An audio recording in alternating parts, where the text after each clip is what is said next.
여기 수입방원에 한 중년의 웹툰 작가가 있다. 그는 나이 먹고 트렌드에서 밀려나 웹툰 플랫폼에서 내쫓긴 도태된 신세다.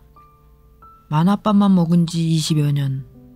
물론 만화만 그린 건 아니고 일러스트 사파일도 했고 에세이집도 내고 다이어리, 스티커 같은 굿즈도 제작하고 예전 싸이월드 시절엔 도토리 받고 스킨 제작도 했다. 원래 그림쟁이의 삶이란 게 이렇다. 뭐든 닥치는 대로 해야 한다. 만화 연재처가 365일 대기하고 있는 게 아니기 때문이다. 만화가라는 건 최정상 인기 작가가 아닌 이상 늘 밤백수 상태다. 그래서 한때 그는 창작 만화가 아닌 학습 만화 쪽으로 일을 하려고 했다. 학습 만화는 출판사만 잘 개척해서 전집 같은 거 맡게 되면 몇 년은 수입이 보장되기 때문이다. 대신 연줄이 아주 중요하다. 직접적인 투고보다는 지인의 소개나 추천으로 일거리를 맡게 된다. 운 좋게 지인의 소개로 그 연줄을 한번 잡은 적이 있었다. 근데 창작에 대한 열정, 열망이 너무 크다 보니 바보같이 스스로 그만둬 버렸다. 교과서나 학습지에 사파를 그리는 일은 그냥 돈을 위해서 하는 일일 뿐 성취감이 없었다. 그것은 내 꿈이 아니라는 생각이 들었다. 아마도 그가 그때 그 일을 계속했다면 중년의 지금 보다 넉넉한 삶을 살고 있었을지도 모른다. 대신 그가 지금까지 출간한 안 팔리는 창작 만화들, 이 녀석들은 세상에 나오지도 못했겠지.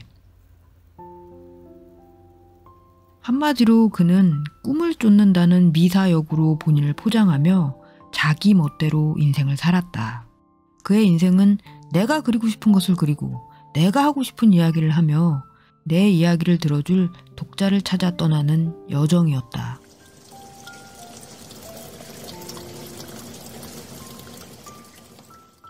자신의 그림체나 이야기를 거부하는 출판사나 편집자를 만나면 고치려 하기보다는 니들이 뭔데 내 작품을 깎아내려?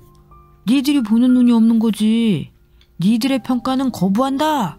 라는 독고다이 자세로 살아왔던 것이다. 그러다 보니 그는 스스로를 왕따로 만들어갔다.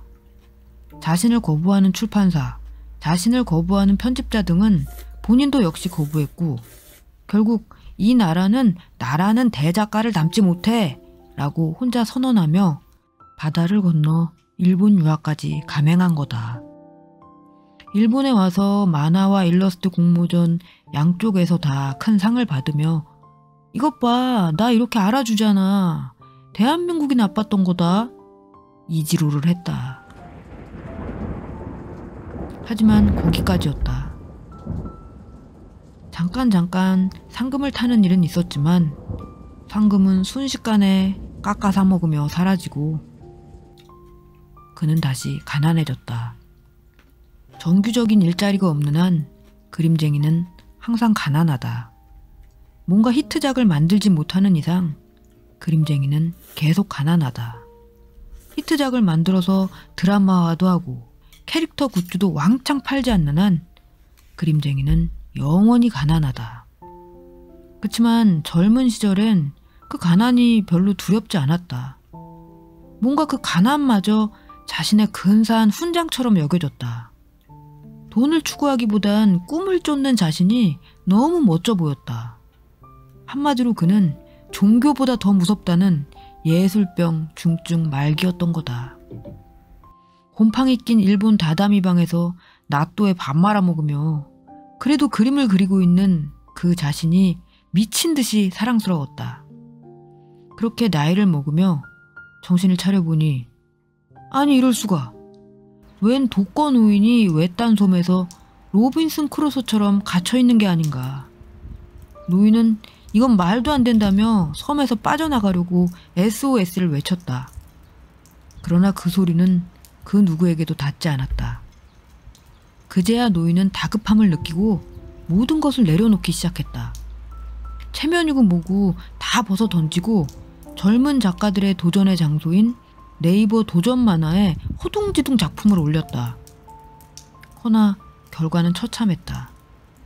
조회수가 빵은 아니었지만 하위권에서 맴돌았다.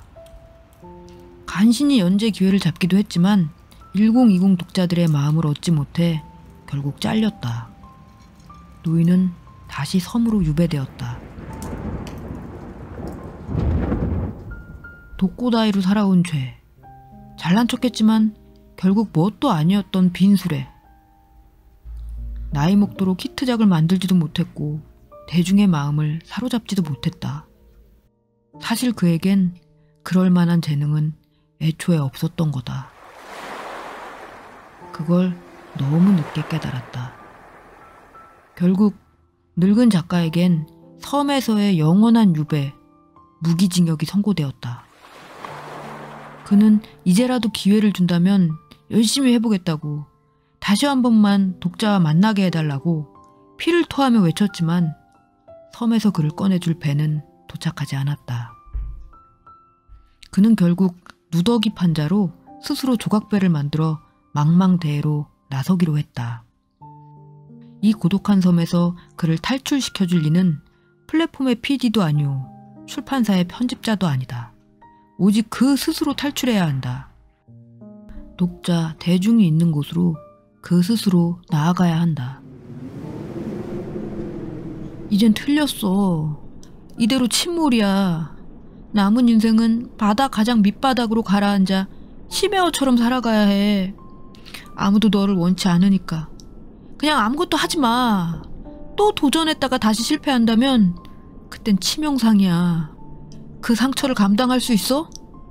넌 조롱당할 거고 비웃음 당할 거야. 라고 나를 말리는 바람소리가 들렸다. 허나 그럼에도 두려움에 져서 노젓기를 멈출 수는 없었다. 낡고 오래된 쭈글쭈글한 감성밖에 남지 않은 만화쟁이지만 이젠 상관없다.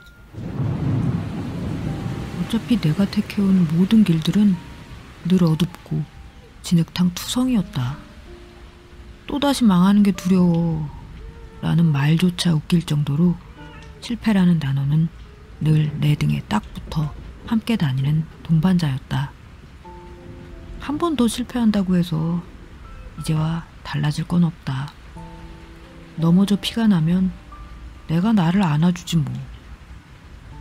이러한 실패의 인생, 뒤늦은 깨달음의 이야기를 진솔하게 독자에게 고백하자. 그것만이 늙은 작가의 마지막 무기, 참회의 자서전이 되리라.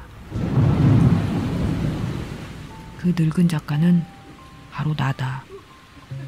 오늘도 나를 다잡기 위해 묵묵히 이렇게 일기를 쓴다. 사각사각, 사각사각.